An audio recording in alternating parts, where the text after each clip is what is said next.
संगीता देवी अपने बेटे प्रेम के लिए बहुत ज्यादा परेशान रहती थी। प्रेम पढ़ने लिखने में ज्यादा अच्छा नहीं था, लेकिन वो अपने नाम के जितना ही अपने अंदर प्रेम समाये बैठा था। वो अपने दोस्त सांबा के साथ मोहल्ले के चौराहे पर बैठकर आती जाती लड़कियों पर कमेंट करता था। एक दिन संगीता अपने बेटे को डांट रही थी। ये नालायक पूरे मोहल्ले में मेरी नाक कटाकर ही दम लेगा। अपने आवारा दोस्तों के साथ दिन भर बस इधर उधर करता रहता है। तभी उनके घर में माया, उनकी नई पड़ोसन आती है और बोलती है, सॉरी संगीता, तुम्हें परेशान करने आ गई। एक्चुअली थोड़ी सी चीनी चाहिए। इसमें परेशान करने की क्या बात है, मैं अभी लेकर आती हूँ। माया को देखकर प्रेम मन ही मन सोचने लगता है, अरे यार, ये आंटी बड़ी पटाखा आई है। अरे ऊपर वाले, इस माया जाल में मुझे फंसा दे। प्रेम माया को बस देखे ही जा रहा होता है। तभी संगीता देवी चीनी लेकर आती है और बोलती है, अरे माया, मैं तो बताना ही भूल गई, ये मेरा बेटा प्रेम है।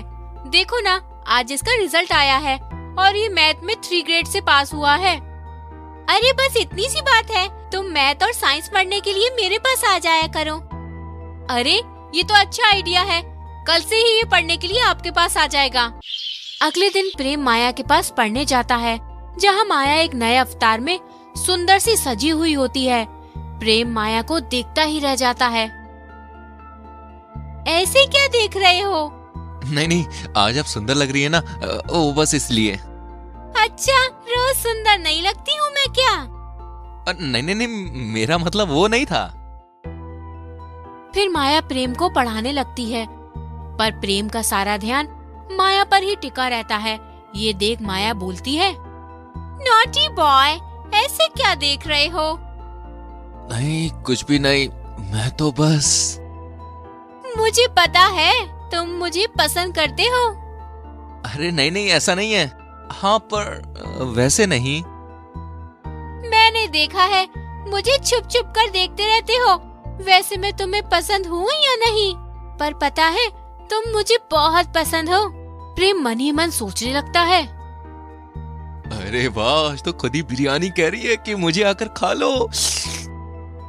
एक दिन, मिस्टर प्रेम, तुम्हारी माँ जितनी समझती है, तू तो उससे भी ज्यादा कमीना है।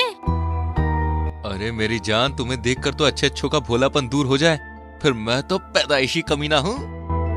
अच्छा, अब छोड़ो, वरना तुम्हारी माँ आ जाएगी और कहेगी मैंने इस लड़के को पढ़ाने के लिए भेजा था, ना कि उसे दिल में बसाने को कहा था। अरे तुम भी ना माँ को लेकर बैठ गई। आओ, हम माँ बाप बनने की तैयारी करते हैं। माया और प्रेम में नजदीकियां बढ़ने लगती हैं। वो पढ़ाई कम करते हैं और दोनों एक साथ टाइम स्पेंड ज्यादा करते हैं। पड़ोसी होने के बहाने माया किसी न किसी बहाने से प्रेम के घर आने लगती है। इस तरह कुछ दिन गुजर जाते हैं। उन दोनों के बीच बढ़ती नजदीकियों को देखकर संगीता को शक होता है।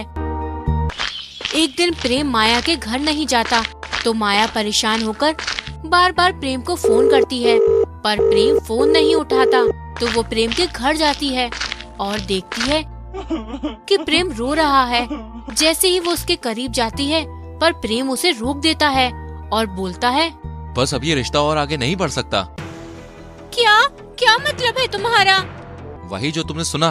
तुम्हारे सभी चक्करों में मेरा पढ़ाई पर ध्यान ही नहीं जा पा रहा है, और इस बार टेस्ट में मेरे मार्क्स भी इतने कम आए हैं कि मैं अपनी माँ को बता भी नहीं सकता कि मेरे डी ग्रेड आया है।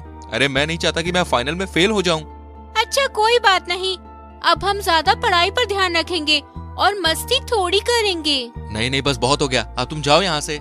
माया गुस्से में बोलती है, अच्छा तो तुम मुझे भगाना चाहते हो? तुम्हारी इतनी हिम्मत? तभी माया अपने मोबाइल में दोनों के कुछ साथ की तस्वीरें दिखाती है। तुम इतनी घटिया औरत हो, मैंने ये कभी सोचा भी नहीं था। अच्छा, तो तुम मुझे बताओगे कि कौन घटिया है? बच्चू, अगर मैं ये फोटो तुम्हारी माँ को दिखा दूँ ना, तो सोचो तुम्हारी पढ़ाई का क्या होगा। और तुम्हारी माँ तो मर ही जाएगी बेचारी। अब तेरे पास एक ही रास्ता है, मैं तुम्हारी आज की बदतमीजी भूल जाती हूँ। तुम फिर से रेगुलर मेरे घर पढ़ने आ जाना, समझे? ये बोलकर माया वहाँ से चली जाती है। प्रेम के पाँव तले जमीन खिसक जाती है। वो शॉक हो जाता है। इधर संगीता खिड़की से प्रेम और माया की बातें सुन लेती है। संगीता ये सब सुनकर बहुत परेशान हो जाती है और वो अपने बेटे को एक तमाचा मारती है और बोलती है, ना जाने तू कौन सी मनहूस घड़ी में पैदा हुआ था। तेरे आते ही तेरे पापा मुझे छोड़कर चले गए और मैं तुझे पढ़ाने के लिए दिन रात मेहनत करती हूँ ताकि कुछ बन सके। तेरे कान पर जू नहीं रेंगती ना, तू तो एक और कांड कर बैठा है। संगीता देवी प्रेम को लेकर माया के घर जाती है और जोर से बोलती है, माया माया बाहर आओ। क्या हुआ आंटी, आप इस समय यहाँ? कोई काम था क्या? चिल्ला क्यों रही हो? चिल्लाऊं नहीं तो क्या करूं? तूने मेरे बेटे को बर्बाद करके रख दिया।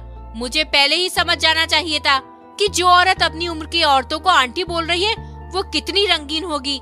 मैंने अपने बेटे को तुम्हारे पास पढ़ने के लिए भेजा था, लेकिन तुमने इसे अपने प्यार के जाल में फंसा लिया।